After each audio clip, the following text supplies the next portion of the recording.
Hola queridos amigos, una vez más los saludo con mucho gusto para continuar platicando, hablando acerca de la importancia de la palabra de Dios, parte tercera.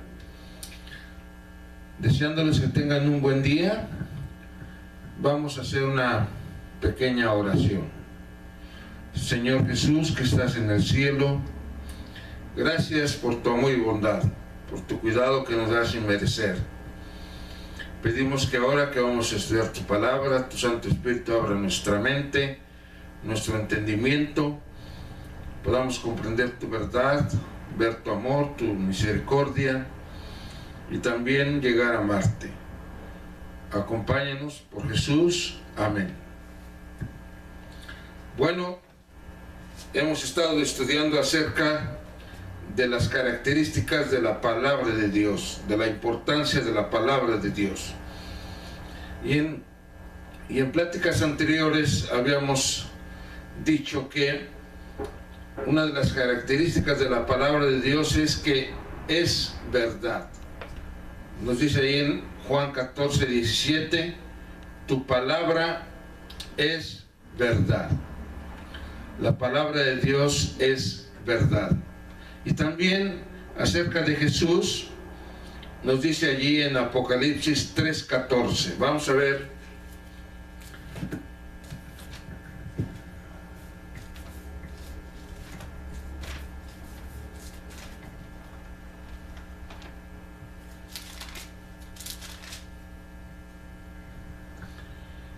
Y escribe al ángel de la iglesia en la Odisea: he aquí el amén, el testigo fiel y verdadero, el principio de la creación de Dios, dice esto. Así que vemos que de Jesús se dice el testigo fiel y verdadero. La palabra de Dios es verdad y Jesús es fiel y verdadero. Qué seguridad, qué hermoso, qué confianza nos da en saber que Dios siempre dice la verdad, que su palabra es verdad, que no es mentira, no es engaño, no es un invento, no es una leyenda, sino que la palabra de Dios es verdad y Jesús es fiel y verdadero. No hay ninguna pizca de engaño, de mentira en él. Dios nos hace una pregunta muy interesante, allí en Jeremías 23, 18. Nos dice: porque ¿quién estuvo en el secreto de Jehová y vio y oyó su palabra? ¿Quién estuvo atento a su palabra y la oyó? ¿Qué pregunta? ¿Quién estuvo en el secreto de Jehová? ¿Quién oyó su palabra? Dios tiene consejo, Dios tiene secretos, Dios tiene planes, Dios tiene proyectos, Dios tiene una obra que hacer. Y con respecto a nosotros, Dios también tiene planes. ¿Y qué revelación nos hace Dios acerca de esos planes, de esos proyectos que Él realiza? Ahí en Amós 3, del 3 al 8, veamos.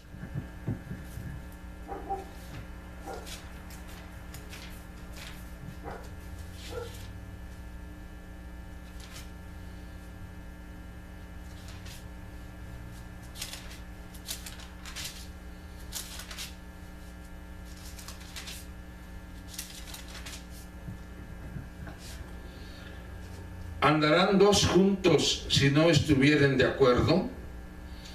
¿Rugirá el león en la selva sin haber presa? ¿Dará el leoncillo su rugido desde su guarida si no apresare? ¿Caerá el ave en lazo sobre la tierra sin haber cazador? ¿Se levantará el lazo de la tierra si no ha atrapado algo? ¿Se tocará la trompeta en la ciudad y no se alborotará el pueblo? ¿Habrá algún mal en la ciudad el cual Jehová no haya hecho? Porque no hará nada Jehová el Señor sin que revele su secreto a sus siervos los profetas. Si león ruge, ¿quién no temerá? Si habla Jehová el Señor, ¿quién no profetizará? Aquí vemos en este hermoso pasaje una relación de causa-efecto. Toda acción tiene una reacción de causalidad. Se nos dice aquí varias cosas. Rugirá el león en la selva sin haber presa. O sea que las cosas no vienen por la casualidad. Las cosas no se presentan nada más porque sí, sino que hay una causa. Siempre hay una razón de ser. Y aquí nos dice: porque no hará nada el Señor Jehová sin que revele su secreto a sus siervos los profetas. Si el león ruge, ¿quién no temerá? Si habla Jehová el Señor, ¿quién no profetizará? Así que vemos aquí que cuando Dios habla, cuando Dios decide revelar sus secretos a sus siervos los profetas. Dios utiliza a sus profetas, hombres que han decidido entregar su vida a Cristo y han decidido seguir las indicaciones de Cristo y están dispuestos a que Dios los use de acuerdo a su voluntad. También allí en la carta que escribiera el apóstol Pablo a los Hebreos, capítulo 1, versículo 1 y 2, nos dice: Dios, habiendo hablado muchas veces y de muchas maneras en otro tiempo a los padres por los profetas, en estos postreros días nos ha hablado por el Hijo, a quien constituyó heredero de todo y por quien asimismo hizo el universo. Así que Dios ha hablado. Dios no ha quedado callado. Dios ha hablado. En el pasado dice que habló por los profetas. Y en estos postreros días nos ha hablado por el Hijo, Jesús, Creador y Salvador del mundo. Entonces, Dios revela su secreto, ese consejo que tiene allí en privado, esa reunión que tiene Él en su consejo en privado, lo revela a sus siervos los profetas. Y Dios nos lo ha revelado a través de este libro, que es su palabra. ¿Qué recomendación nos hace Dios con respecto a su palabra? Vamos a ver qué importancia le da Dios a su palabra, cuál es el deseo de Dios con respecto a su palabra. Vamos a ver Apocalipsis 22, 18 y 19.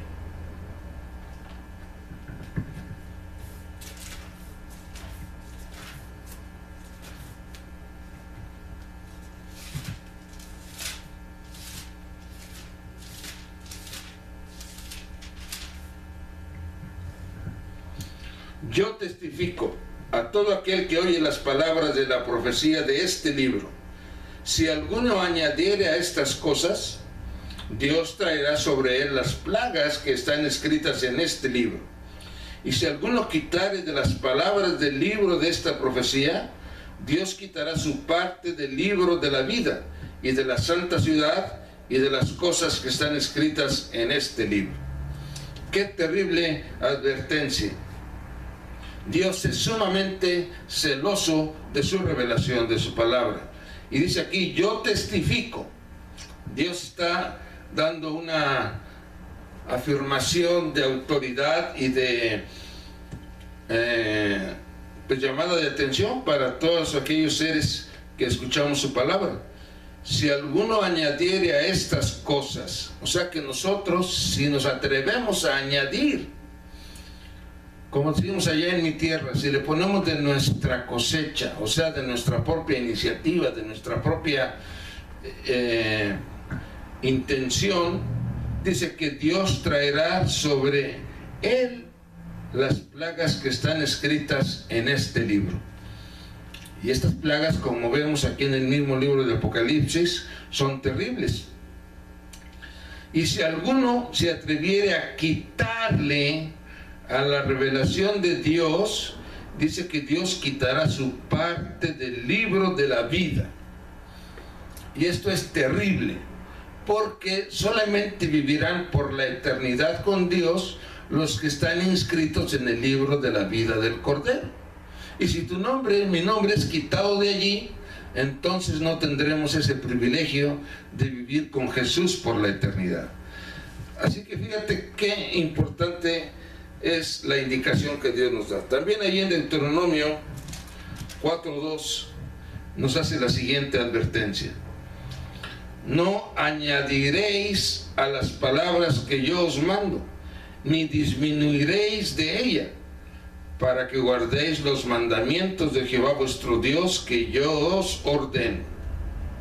Así que también a los antiguos, allá en el desierto, Dios les hizo la misma indicación: no añadiréis ni disminuiréis. Así que nosotros, de nuestra propia iniciativa, de nuestra propia producción humana, no debemos de añadir ni de quitar a lo que Dios nos ha revelado, a lo que Dios nos ha dado. Siempre tenemos que hablar, decir, aún en nuestra mente, en nuestro pensamiento, tenemos que sujetarlo a lo que Dios ha revelado. No tenemos que ir más allá, ni debemos de quitarle. El apóstol, Dios a través del apóstol nos hace una revelación muy triste, muy terrible de lo que ha sucedido a través de la historia en este mundo. Vamos a ver ahí en 2 de Pedro 2, 1 al 3.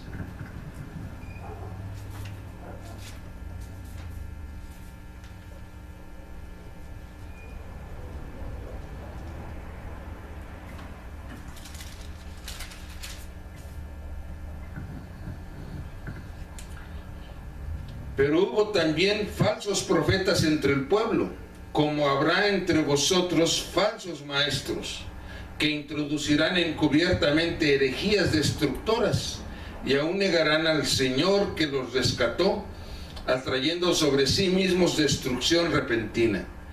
Y muchos seguirán sus disoluciones, por causa de los cuales el camino de la verdad será blasfemado. Y por avaricia harán mercadería de vosotros con palabras fingidas. Sobre los tales ya de largo tiempo la condenación no se tarda, y su perdición no se duerme. ¡Qué terrible! Dice aquí la revelación divina que hubo falsos profetas entre el pueblo. En la antigüedad, allá con el pueblo de Dios, Israel, los israelitas, los judíos, dice aquí que hubo falsos profetas. Hubo gente que se atrevió a falsificar la revelación de Dios, o hablar en nombre de Dios sin que Dios les hubiese dicho que hablaran o dijeran. Pero no nada más dice aquí que en la antigüedad, sino que habrá entre vosotros falsos maestros, falsos profetas, que introducirán encubiertamente herejías destructoras. Así que también en la iglesia, ya desde aquel tiempo, el apóstol, pocos años después de que Jesús ascendiera al cielo, ya el apóstol nos estaba diciendo que en la iglesia surgirían falsos maestros. Y esto es algo con lo que el pueblo de Dios ha lidiado a través de toda la historia. Falsos maestros. También allí en la primera carta a Timoteo, capítulo 4, versículo 1.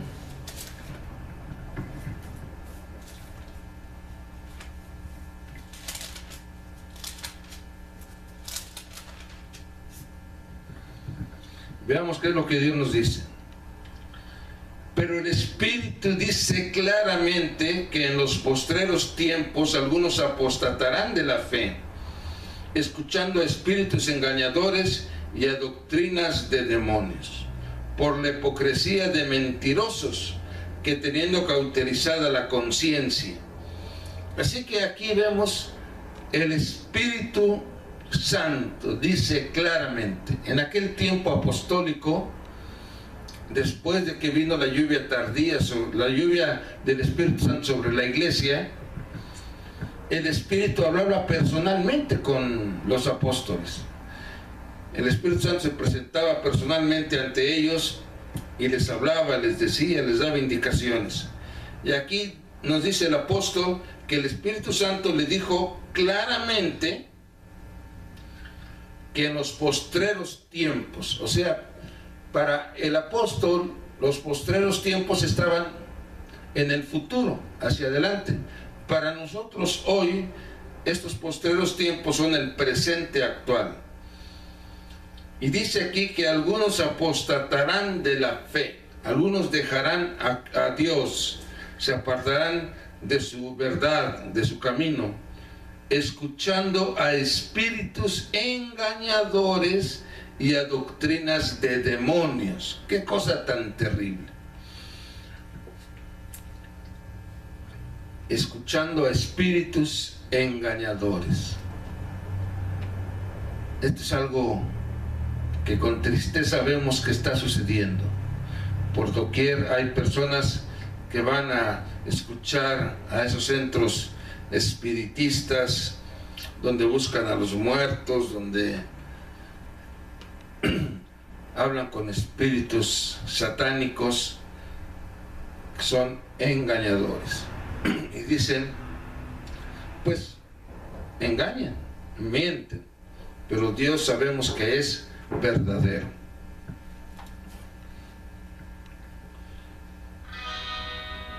Hay algunos ejemplos en la palabra de Dios de esos profetas falsos que hubo en la antigüedad. Vamos a ver algunos de esos ejemplos.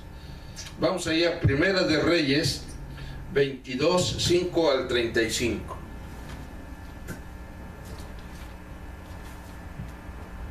Aquí se nos relata la historia del rey Acab, rey de Israel, o sea, el rey del norte, que fue visitado por el rey Josafat, el rey de Judá.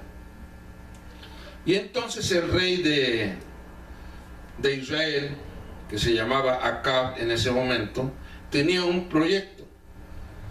Tenía el proyecto de ir a hacer guerra a los sirios en un lugar que se llamó Ramot de Galaad. Dijo el rey Acab al rey Josafat: ¿no sabéis que Ramot de Galaad es nuestra y nosotros no hemos hecho nada para tomarla de mano del rey de Siria? Así que tenía ese proyecto. Y entonces hicieron planes para ir a la guerra. Y el rey Josafat le dijo al rey Acab, en el versículo 5, 22:5, yo te ruego que consultes hoy la palabra de Jehová. Así que el rey Josafat, como buen siervo de Dios, quería que Dios los guiara, y entonces le dice al rey Acab, yo te ruego que consultes hoy la palabra de Jehová. Entonces el rey de Israel reunió a los profetas, como 400 hombres, a los cuales dijo, ¿iré a la guerra contra Ramot de Galaad o la dejaré? Y ellos dijeron, sube, porque Jehová la entregará en mano del rey. Fíjense nada más, 400 profetas falsos. 400 hombres estaban allí para engañar al rey. Dijeron, sube, porque Dios la entregará en tu mano.